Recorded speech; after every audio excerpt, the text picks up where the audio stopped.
Hello students, in this class we are going to proceed with chapter heredity.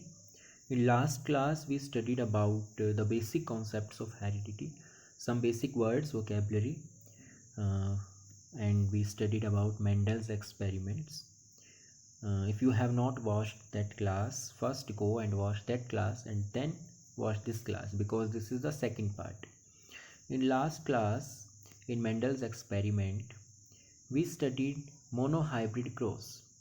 I won't repeat all those explanations which I have done in last class, क्योंकि वो सब last class में जो हो चुका है वो मैं अब रिपीट नहीं करूँगा. आपको समझ नहीं आया है तो पहले वो क्लास देखिए.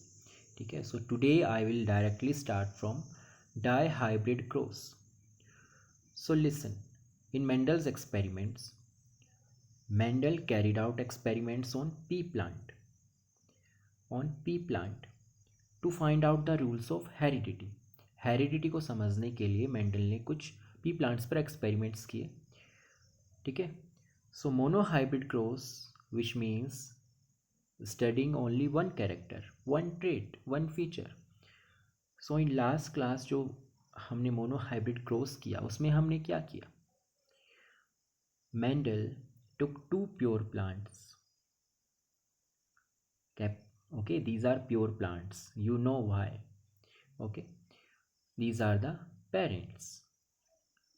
Pea plants, one male pea plant and one female pea plant, one tall and another short. Gamete formation, you know, while gamete formation alleles get separated, right? So from T it will come small t, and F1 generation, which is obtained by crossing of pure plants, you get capital T small t. This you have done in last class, right? And this was filial 1 generation, and you know, for F2 generation we crossbreed between the offsprings of F1 generation. तो ये offsprings हो गई F1 generation की. ठीक है. Last class में आपने किया है ये gamete formation. Alleles get separated. ठीक है. क्योंकि अलग अलग एलीलीज हैं तो दोनों अलग अलग ही होंगे. If both the alleles were same, then only one gamete would be formed. So what are the F2 generation offsprings? I told you to make a table, or you can do by cross. So table से easy रहता है, नहीं तो आप directly कर सकते हो. Capital T capital T, capital T, small t capital T, and small t small t. Okay, this you have done.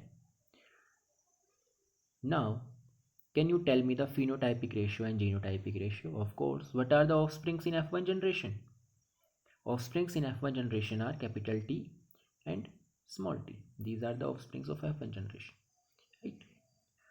What are the offsprings of F2 generation? F2 generations की offsprings क्या थी? Capital T small t. Okay, or if we write more clearly, F1 generation offsprings were this, and F2 generations were 4 offsprings: capital T capital T, capital T small t capital T, and small t small t. So as you can see, the phenotypic ratio or phenotype of F1 is tall because capital T is dominant, tall is dominant, and phenotypes of F2 generations are tall, tall, tall, and this is small. Okay, so we have done this. I just gave you a little revision of this. Now we will start this class by dihybrid cross. In dihybrid cross, we study two characters simultaneously. You know that in a gene के अंदर सिर्फ एक नहीं, एक से ज़्यादा भी जो है ट्रेट हो सकते हैं. एक जीन एक से ज़्यादा ट्रेट्स को भी रिप्रेजेंट कर सकता है. सो इन dihybrid cross, what did Mendel do? Mendel took two plants, okay, pea plants, and studied the color of seeds and shape of seeds. These two traits he studied simultaneously, एक साथ उसने पढ़े, ठीक है। कलर एंड शेप किसका? Seed का, seed of P plant, okay. And you know that in height tall is dominant. In shape, you should know that round is dominant. You must remember that round is dominant in pea plant. And in color of seed, you must know that yellow is dominant. If we talk about color of flowers, then violet is dominant. But in this chapter we will Mendel ने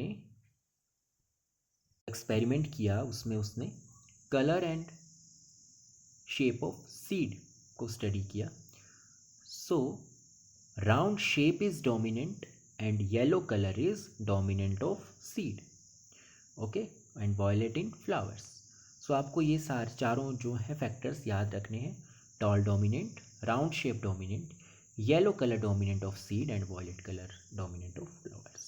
ठीक है. So now we start dihybrid growth. So how will you write genetic code? You must know that while writing genetic code in parents, there are two forms of one character, one trait. For example, अगर हम trait ले रहे हैं round shape, तो shape के लिए आप जो भी genetic code लिखेंगे उसमें there will be two alleles. ठीक है. So two alleles. How would you write? For round we will write R and R. Okay, we are writing capital because R is dominant. Okay, for green or yellow, what will we write? For yellow we will write Y, capital Y, capital Y. This is yellow color. This represents genetic code or trait, alleles of yellow color of seed.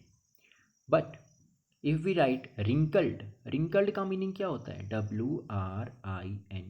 Wrinkled होता है irregular shape, मतलब कोई ऐसा seed जो round ना होकर irregular shape में हो, वो रिंकल्ड होता है. ठीक है. सो रिंकल्ड को आप कैसे लिखोगे? आपको पता है जो रिसेसिव कैरेक्टर होता है उसको हम डोमिनेंट के स्मॉल में लिखते हैं, तो रिंकल्ड को small R. How will you write green? Because green colour of seed is recessive, so we will write small y. So इनको देखकर आपको समझ आ जाना चाहिए कि ये किसको रिप्रेजेंट कर रहे हैं. Capital R round shape, small R wrinkled shape, capital Y yellow, small Y green. Okay. Now Mendel ने क्या किया? मेंडल ने दो तरह के सीड्स लिए. ही टुक टू काइंड्स ऑफ सीड. पहला सीड उसने लिया round and green. Round and green, मैंने सही लिखा है ना? राउंड एंड ग्रीन को ऐसे रिप्रेजेंट करेंगे. दूसरा सीड उसने लिया wrinkled and yellow, like this. ये भी सही है, रिंकल्ड एंड येलो. फिर से लिखते हैं अच्छे से. पेरेंट्स उसने क्या लिए? Means cross breed between round and green. आप साथ साथ नोटबुक में प्रैक्टिस करते रहेंगे तभी आपको समझ सके.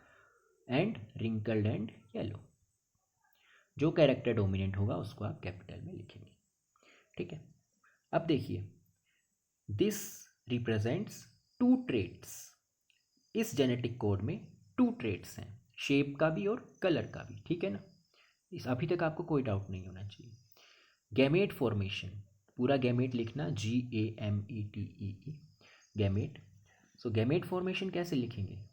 देखिए, मेंडल के दो लॉज आपको पता हैं, law of dominance and law of segregation. Last class में हमने किया. आज जो गूगल मीट सेशन हुआ था उसमें मैंने आपको थोड़ा सा इंट्रोड्यूस किया था लॉ ऑफ इंडिपेंडेंट असॉर्टमेंट. और उसमें क्या डिस्कस हुआ था कि while formation of gametes, while formation of reproducing cells जब होगा तो ट्रेट्स गेट सेपरेटेड इंडिपेंडेंटली. जो ट्रेट्स हैं, ट्रेट्स क्या हैं? Shape and colour. ये इंडिपेंडेंटली सेपरेट होंगे. मीन्स दोनों ही सेपरेट होंगे. ऐसा नहीं है कि एक सेपरेट हो गया तो दूसरा नहीं होगा. दोनों सेपरेट होंगे अलग अलग इंडिपेंडेंटली. सो जो शेप है, राउंड शेप है, इसका गैमेट क्या बनेगा? आर। ठीक है, जो ग्रीन कलर है, जो ग्रीन कलर ट्रेट है, इसका गैमेट क्या बनेगा? वाई। और ये तो आपको पता ही होना चाहिए कि गैमेट फॉर्मेशन में जो है सिंगल सिंगल एलीली हम लेते हैं एक ट्रेट का। गैमेट फॉर्मेशन में एक ट्रेट का आपको एक एलीली लेना है। ठीक है, दूसरा ये क्या है? Wrinkled and green. तो रिंकल्ड का आप एक एलीली लीजिए और ग्रीन का भी एक एलीली लीजिए। It means independent assortment. Okay, they get separated independently, अलग अलग दोनों सेपरेट होंगे। अब आप ऑफ स्प्रिंग बनाएंगे, पूरा लिखिएगा ऑफ स्प्रिंग्स, या फिर आप लिख सकते हैं, बेस्ट है F1 generation. F1 generation in dihybrid cross. क्या बनेगा? मैंने लिख दिया ये, इन दोनों को मिला दिया। क्या ये सही है? नहीं है ना सही। क्यों?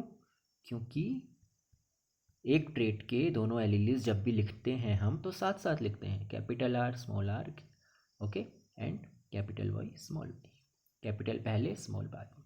This is the genetic code of F1 generation in dihybrid cross. If I ask you what is the phenotype of F1 generation in dihybrid cross, आपको पता देना चाहिए तुरंत। It's phenotype is round and green. Capital R represents round because capital R is dominant, round is dominant. The character that expresses itself in heterozygous condition is dominant. Okay, and capital Y small y, it represents yellow color because yellow is dominant. So phenotype is round and yellow, and genetic code you can see in front of you. Clear? नहीं समझ आया तो rewind करके फिर से देखो। अब उसके बाद we will carry out F2 generation, और आपको पता है F2 जनरेशन में जो पेरेंट्स लेते हैं वो F1 के ही ऑफस्प्रिंग्स हम लेते हैं, मीन्स ऑफस्प्रिंग्स के बीच में ही क्रॉस ब्रीडिंग होती है। So what were the offsprings in F1 generation? Capital R small R capital Y small Y into capital R small R capital Y small Y. ये हैं पेरेंट्स, दो पेरेंट्स। गैमेट्स लिखेंगे, पूरा स्पेलिंग लिखना gametes की। अब देखिए, now what will you do? थोड़ा सा कंफ्यूजिंग है बट बहुत इंटरेस्टिंग है।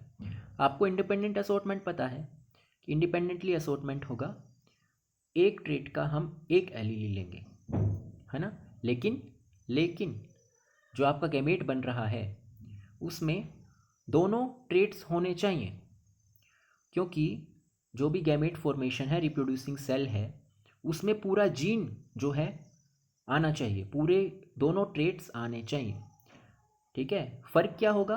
फ़र्क ये होगा कि जो नॉर्मल सेल है उसमें दोनों एलीली होंगे, लेकिन गैमेट सेल में सिर्फ एक ही एलीली होगा, एक ट्रेट का एक ही एलीली होगा, लेकिन ट्रेट्स दोनों आने चाहिए, क्योंकि अगर एक ही ट्रेट आया तो आगे की जनरेशन में भी सिर्फ एक ही ट्रेट होगा। ठीक है, तो दोनों ट्रेट्स लिखिए, but take only one allele of one trait. ठीक है, सो आप देखिए, राउंड की बात करते हैं। ठीक है, राउंड का आप एक ट्रेट लेते हैं, मैंने ले लिया कैपिटल आर, एक ट्रेट का एक एलीली ले लिया मैंने, राउंड का एक एलीली ले लिया कैपिटल आर। अब इसके साथ आप ध्यान रखिए, इसके साथ आपको दूसरा ट्रेट भी लेना है, पर उसका एक ही एलीली लेना है।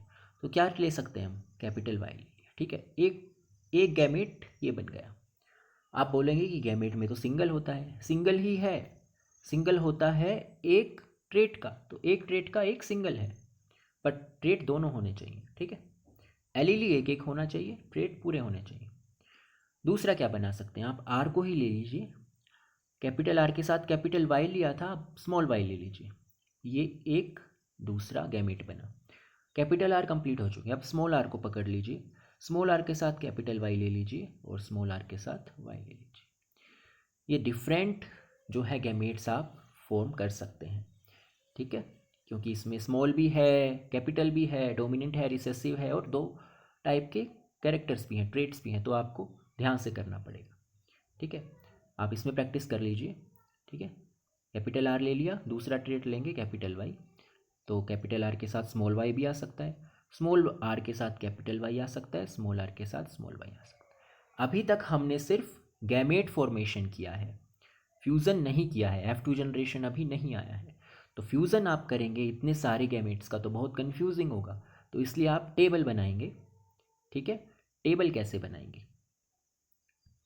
टेबल बनाइए, ऊपर आप एक गैमेट्स लिखिए, दूसरे नीचे गैमेट्स लिखिए। तो एक तरफ आपने लिखा ये first gametes R Y, small R capital R small Y, ठीक है, small R capital Y and small R small Y, ठीक है। दूसरी तरफ कॉलम में भी आप सेम गैमेट्स लेंगे क्योंकि ये पेरेंट 2 के गैमेट्स हैं, ठीक है, small R and small Y, sorry capital Y, small R small Y, ठीक है। अब आप इनमें ये जो है बॉक्सेस बना लें। बॉक्सेस बनाने के बाद लिख दीजिए। ध्यान रखिएगा कि अब एलईडीज आपको दोनों एक साथ लिखने हैं, capital R capital R capital Y capital Y, ठीक है। अब इन दोनों का कीजिए, इसका और इसका, capital R small Y capital, ठीक है।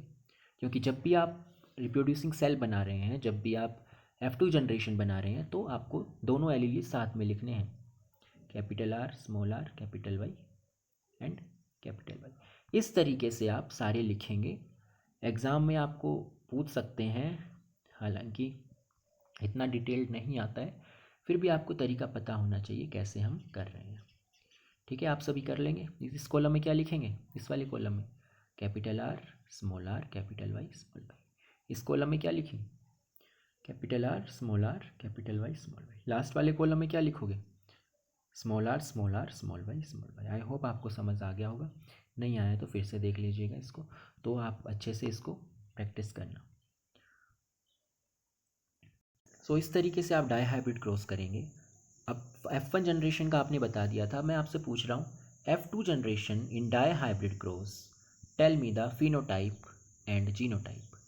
देखिए जीनोटाइप तो आपने देख ही लिया है, इतने सारे जीनोटाइप्स बने हैं उस टेबल में, तो वो सब जीनोटाइप्स हैं, ठीक है, इतना सब आपसे पूछेंगे मेरे। लेकिन फिनोटाइप क्या होगा, कलर बताइए। F1 जनरेशन का फिनोटाइप क्या था, F1 जनरेशन का फिनोटाइप आपने बताया था राउंड एंड येलो, ठीक है, राउंड एंड येलो बताया था क्योंकि F1 जनरेशन का जो ऑफस्प्रिंग था वो ये था। अब F2 में जब आपने टेबल बनाई है तो उसमें बहुत सारे तरीके के जेनेटिक कोड्स हैं, लेकिन उसमें सिर्फ क्या चीज़ कॉमन है कि ट्रेट जो है कलर और शेप वो चेंज नहीं हुई है, या तो राउंड होगी या रिंकल्ड होगी, है ना, और जो कलर है वो कैसा होगा, येलो होगा या ग्रीन होगा, ठीक है ना। तो उसी के तरीके से आप बताइए क्या क्या बन सकता है ना। मैं आपको डायग्रामेटिकली शो करता हूँ। देखिए ये ग्रीन कलर हो गया, येलो ले लेते हैं पहले, yellow colour, round and yellow, एक ये बना था राउंड एंड येलो, सबसे ज़्यादा ये F1 जनरेशन का है, ठीक है। और क्योंकि राउंड भी डोमिनेंट है, येलो भी डोमिनेंट है, तो सबसे ज़्यादा सीड्स राउंड एंड येलो ही होंगे, और इसका जो कोड होगा वो होगा ये कैपिटल आर कैपिटल वाई। ये भी हो सकता है या फिर ये भी हो सकता है क्योंकि आर डोमिनेंट है, ठीक है। ये एक जीनोटाइप हो गया। दूसरा सीड कैसा बन सकता है, अच्छा सबसे कम सीड्स किसके बनेंगे, सबसे कम सीड्स उसके बनेंगे जो सबसे ज़्यादा रिसेसिव ट्रेट है। सबसे ज़्यादा रिसेसिव ट्रेट है क्या, रिंकल्ड एंड ग्रीन, है ना, रिंकल्ड एंड ग्रीन। आपको कलर नहीं करना है एग्ज़ाम में या कॉपी में, मैं सिर्फ समझाने के लिए बता रहा हूँ, रिंकल्ड एंड ग्रीन। तो रिंकल्ड एंड ग्रीन कैसे बनेगा, टेढ़ा मेढ़ा पर ग्रीन कलर का, ये सबसे कम सीड्स बनेंगे, ठीक है। ओके, सो देखिए राउंड येलो हो गया है, रिंकल्ड ग्रीन हो गया है ना। सो और क्या हो सकता है, round and green, yes, round and green. और क्या हो सकता है, wrinkled and yellow, wrinkled and yellow, wrinkled but yellow. तो the such you get 4 kinds of seeds, 4 kinds of seeds आपको मिल गए हैं। तो फिनोटाइप्स हैं ये। अब कितने बनेंगे, बहुत सारे बनेंगे, लेकिन आपको रेशियो याद रखना है हमेशा। रेशियो होगा इसका, रेशियो विल बी 9:3:3:1 मीन्स अगर हम डिवीज़न करेंगे और रेशियो निकालेंगे तो ये रेशियो होगा, ठीक है। सो आप खुद सोचिए कि राउंड ग्रीन कितने हैं, राउंड रिंकल्ड कितने हैं रेशियो में, ठीक। सो राउंड एंड येलो 9 रेशियो में होंगे, ठीक है, सबसे ज़्यादा। Round green and wrinkled yellow medium होंगे 3:3 रेशियो में, रिंकल्ड ग्रीन सबसे कम 9:3:3:1 होगा। ठीक है, सो इस तरीके से आप इसको समझ सकते हैं। सो बहुत इजी और इंटरेस्टिंग था ये। इतना ही आपको कवर अप होना चाहिए अच्छे से। अगर मैं आपसे थोड़ा सा एडवांस लेवल का थोड़ा सा आपको सोचना पड़े ऐसा क्वेश्चन पूछूं, तो ये जो राउंड एंड ग्रीन है इसका जेनेटिक कोड क्या क्या हो सकता है? बताइए, सोचिए। राउंड एंड ग्रीन का राउंड कैसे लिख सकते हैं? राउंड आप लिख सकते हो कैपिटल आर से, या फिर कैपिटल आर स्मॉल आर से भी, क्योंकि आर डोमिनेंट है। ग्रीन कैसे लिख सकते हो आप? ग्रीन आप वाई वाई लिख सकते हो, दोनों स्मॉल, क्योंकि अगर आपने एक कैपिटल और एक स्मॉल लिख दिया तो कैपिटल वाला मीन्स येलो अपने आप को डोमिनेट कर लेगा, तो सिर्फ स्मॉल ही लिखेंगे। ये हो सकते हैं इसके जेनेटिक कोड्स, है ना। अगर मैं आपसे पूछूं कि रिंकल्ड येलो का जेनेटिक कोड क्या होगा? रिंकल्ड येलो, रिंकल्ड को आप कैसे लिख सकते हो? कैपिटल वाई नहीं लिख सकते, ना कैपिटल वाई स्मॉल वाई लिख सकते हो, आप सिर्फ स्मॉल वाई ही लिख सकते हो। येलो क्योंकि सॉरी, क्योंकि ये रिंकल्ड की बात कर रहे हैं हम, रिंकल्ड में आप शेप लिख रहे हो तो if we I talk about wrinkled and yellow, wrinkled और येलो में क्या जेनेटिक कोड होगा? रिंकल्ड शेप मीन्स राउंड और रिंकल्ड। तो रिंकल्ड को आप कैसे रिप्रेजेंट करते हो? स्मॉल आर से। कैपिटल मत करना, कैपिटल मतलब डोमिनेंट हो जाएगा। येलो डोमिनेंट है तो आप इसको कैसे लिख सकते हो? कैपिटल वाई या फिर कैपिटल वाई स्मॉल वाई। ये सब इसका जेनेटिक कोड इसका तीसरे नंबर वाले का हो सकता है। ठीक है, और लास्ट में रिंकल्ड एंड ग्रीन, इसका क्या हो सकता है? इसका तो एक ही होगा, wrinkled and green small recessive. ठीक है, तो इतना अगर कॉन्सेप्ट आपका क्लियर है तो आप ये समझ सकते हैं, पर इतना मेंटल एक्सपेरिमेंट और ये क्रॉसिंग आपको करनी आनी चाहिए और जेनेटिक कोड लिखना आना चाहिए। ठीक है, फिनोटाइप आपको पता होने चाहिए। ओके, सो F1 ये फिनोटाइपिक रेशियो था। मोनोहाइब्रिड क्रॉस में फिनोटाइपिक क्या था? मोनोहाइब्रिड क्रॉस में फिनोटाइपिक आप याद कीजिए, मोनोहाइब्रिड में हम सिर्फ टॉलनेस पढ़ रहे थे, तो कैपिटल टी था, स्मॉल टी, ये सब थे जेनेटिक कोड्स। तो इसका जो आप देख सकते हैं, एक 3 टॉल है और एक स्मॉल है, तो 3:1 फिनोटाइपिक रेशियो था, और जेनेटिक कोड रेशियो होगा 1:2:1, क्योंकि दो जो हैं वो कैपिटल टी स्मॉल टी है। Okay, so phenotypic ratio in dihybrid cross आपने अभी पढ़ा 9:3:3:1। Okay, so after this experiment Mendel discovered the law of independent assortment, right, that the different traits are inherited independently। अगर दोनों trait हैं gene के अंदर तो वो इंडिपेंडेंटली इनहेरिटेड होंगे इन ऑफस्प्रिंग्स। सो अगर आपसे पूछा जाए how did Mendel prove law of dominance and law of segregation, आप बोलेंगे बाय मोनोहाइब्रिड क्रॉस, क्योंकि मोनोहाइब्रिड क्रॉस से ही उसने law of dominance and law of segregation दिए।